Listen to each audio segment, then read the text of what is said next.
सागर भगवान पवार, घोडेगाव पोलीस ठाणे प्रभारी अधिकारी. अ, आपल्या घोडेगाव पोलीस ठाण्याच्या हद्दीमध्ये रात्रीच्या वेळी जबरी चोरी आणि घरफोडीच्या गुन्ह्याचे 2-3 प्रकार घडलेले होते. त्या अनुषंगाने आणि तसेच आमच्या अमावस्या कोम्बिंग ऑपरेशन दरम्यान आम्ही चेकिंग करत होतो. त्यावेळी आम्हाला एका नारोडी फाट्याच्या आसपास 3 संशयित इसम आढळून आले होते. त्यांच्याकडे मोटरसायकल जी होती त्यांना नंबर प्लेट वगैरे नाही. आम्हाला थोडासा त्यांच्यावर संशय आल्यावर आम्ही त्यांना थांबवण्याचा प्रयत्न केला. त्यावेळी 2 इसम पळून गेले आणि 1 इसम आपल्या ताब्यात मिळाला. त्यावेळी त्यांच्याकडे जी मोटरसायकल होती त्याला दोन्ही बाजूला नंबर प्लेट नाही आणि तसेच एक कटावणी वगैरे पण त्याच्याकडे मिळाली आणि जो काही इसम मिळून आलेला होता त्याच्याकडे आम्ही चौकशी केली तर त्यावेळी त्याच्याकडे त्यानं सांगितलं की आम्ही घरफोडी चोरी करायसाठी आलेलो होतो. आणि हे झाल्यानंतर आपण लगेच त्या अनुषंगाने सगळी चौकशी केली.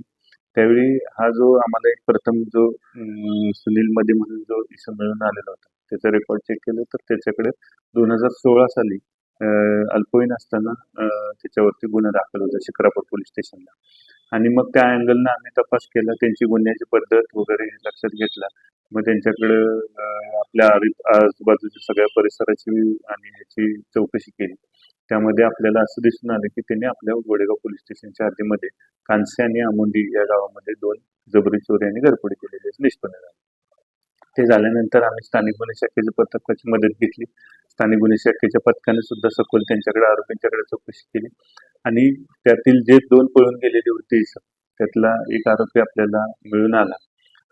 एक आरोपी अद्याप फरार आहे आणि त्या अँगलनं आपण सगळा तपास करून त्यांना अटक केली. अटक केल्यानंतर जवळपास आपण त्यांच्याकडून दागिने आणि गुन्ह्यात वापरलेला हत्यार, रोख रक्कम असं जवळपास 63,000चा मुद्देमाल आपण जप्त केला. आणि आपल्या घोडेगाव पोलीस स्टेशनकडचे 2 गुन्हे डिटेक्ट झालेले आहेत. ते गुन्हा रजिस्टर नंबर 183/25 आणि गुन्हा रजिस्टर नंबर 188/2025. 2 आरोपींना पोलीस कस्टडी घेतल्यानंतर सध्या ते न्यायालयीन कोठडीमध्ये आहेत. आणि आमचे बाकी टीमच्या माध्यमातून स्थानिक गुन्हे शाखेच्या माध्यमातून आपण उर्वरित आरोपीचा देखील शोध घेऊन तपास करत आहे. या गुन्ह्याचा सध्या तपास या दोन्ही गुन्ह्यांचा PSI पवार साहेब आमचे आणि पोलीस हवालदार सुरकुले हे करत आहेत. माननीय वरिष्ठांनी दिलेल्या सूचनाप्रमाणे या गुन्ह्याचा तपास सुरू आहे.